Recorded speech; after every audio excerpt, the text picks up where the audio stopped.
নমস্কার বন্ধুরা, সবাই কেমন আছেন? অস্মিতাস কিচেনে আপনাদের সবাইকে স্বাগত জানাই।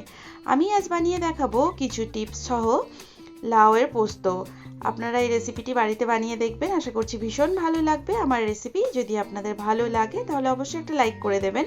আমার চ্যানেলে একদম নতুন বন্ধুরা প্লিজ চ্যানেলটিকে সাবস্ক্রাইব করে পাশে থাকুন। আমার ভিডিও সমস্ত নোটিফিকেশন সবার আগে পেতে পাশে থাকা বেল আইকনটি প্রেস করে দিন। তাহলে আসুন শুরু করি আজকের রেসিপি। গ্যাস ওভেনে একটা কড়াই বসিয়ে দিয়েছি।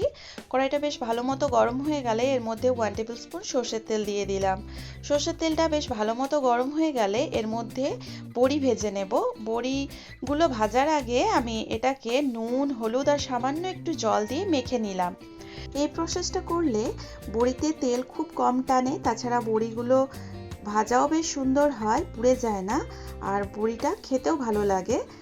আর এমনিতে আমরা যখন বড়ি ভাজি প্রচুর পরিমাণে তেল লাগে, কিন্তু এই প্রসেসটা করার পর বড়ি ভেজে দেখবেন বড়ি ভাজতে খুব বেশি তেল লাগবে না।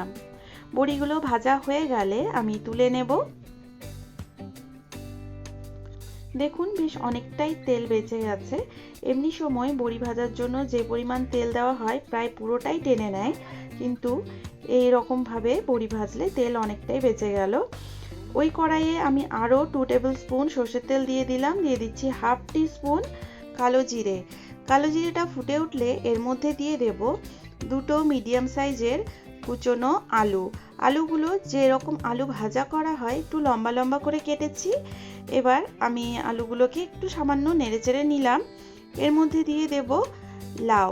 লাউ আমি এখানে 500 গ্রাম মতো নিয়েছি। লাউটাকে ওই আলু ভাজার মতো লম্বা লম্বা করে কেটে নিয়েছি। লাউটা দেওয়ার পর আলু আর লাউটাকে সামান্য কিছু সময় নিয়ে একটু ভেজে নেব। লাউ আর আলুটাকে ভাজতে ভাজতে আমি এখানে পোস্ত বেটে নেব। একটা মিক্সিং জারের মধ্যে পোস্ত নিয়েছি, আমি এখানে 3 টেবিল স্পুন পোস্ত নিয়েছি। এবার এটাকে প্রথমে জল ছাড়া বেটে নেব। এখানে পাউডার বানিয়ে ফেলেছি।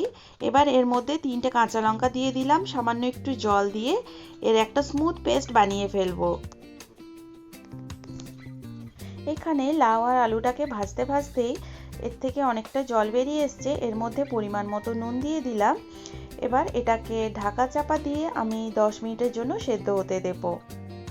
যতক্ষণে এটা সেদ্ধ হচ্ছে ততক্ষণে আমি দেখিয়ে দিচ্ছি আমার এখানে পোস্তটাও বাটা একদম রেডি। এবার 10 মিনিট হয়ে গেলে আমি ঢাকা খুলে নিচ্ছি। লাউ আর আলু দুটোই খুব ভালো মতো সেদ্ধ হয়ে গেছে। এবার আমি এর মধ্যে পোস্ত বাটাটা দিয়ে দেব।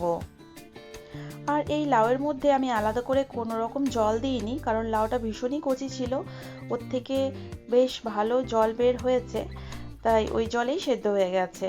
পোস্তটা দেওয়ার পর সমস্ত কিছু খুব ভালো মতো মিশিয়ে নিচ্ছি।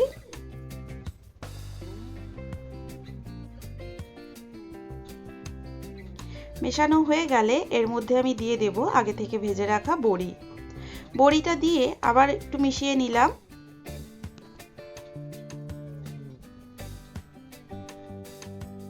এবার বড়িটাকে সেদ্ধ করার জন্য 2 মিনিটের জন্য লো ফ্লেমে ঢাকা দিয়ে রেখে দিয়েছি। 2 মিনিট হয়ে গেছে, ঢাকা খুলে নিলাম। এখানে বড়িটাও সেদ্ধ হয়ে গেছে আর পোস্তটাও রেডি। তবে সার্ভ করার আগে সামান্য একটু সর্ষের তেল ছড়িয়ে দেবো উপর থেকে, এতে করে এর ফ্লেভারটাও খুব সুন্দর আসে আর টেস্টটাও অনেক বেশি বেড়ে যায়। গরম গরম ভাতের সঙ্গে সার্ভ করার জন্য একদম রেডি লাউ, আলু আর বড়ি দিয়ে তৈরি পোস্ত। আপনারা বাড়িতে এভাবে বানিয়ে দেখবেন, আশা করছি ভীষণ ভালো লাগবে। আমার রেসিপিটি দেখার জন্য আপনাদের অসংখ্য ধন্যবাদ। সবাই খুব ভালো থাকবেন, সুস্থ থাকবেন, আবার দেখা হবে।